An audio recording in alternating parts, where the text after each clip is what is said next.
Hey, let's take a look at tying a Snell knot.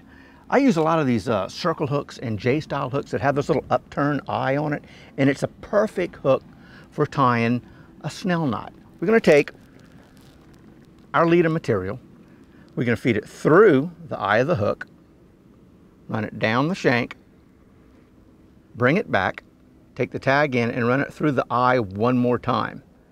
And let the tag end of that hook lay just about where the bend of the hook itself begins. We're going to pinch with our index finger and thumb, make a nice loop, and we're going to basically, every time we make a loop over, we're going to twist the line, just like this. Over the hook, over the tag end, about 6, 8, maybe 10 times, just like this. We're going to keep going, going, going. Okay, that'll work. Okay, I guess that's 10. I don't know. I'm sure we can count it later on. Now, with my ring finger and my little finger, I'm going to grab that loop.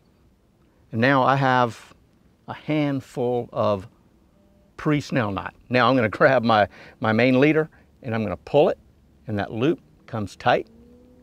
And then with a pair of pliers, I'm going to take the tag in and I'm going to pull that. And you can feel that little loop at the hook move through your fingers. Now to finish it off, we're going to pull it tight. Take our scissors, trim that end off, and there we are. We have the Snell knot.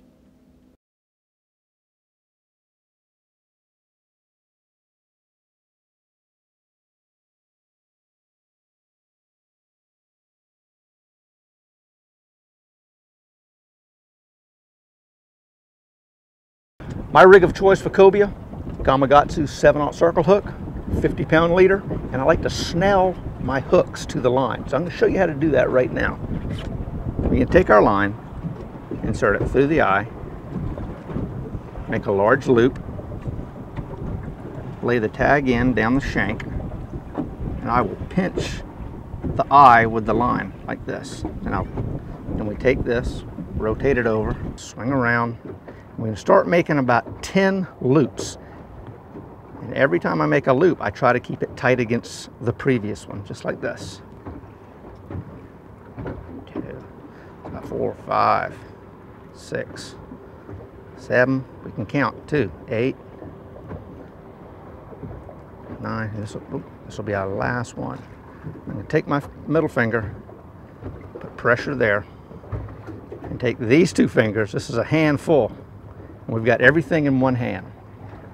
Take the line and draw it tight.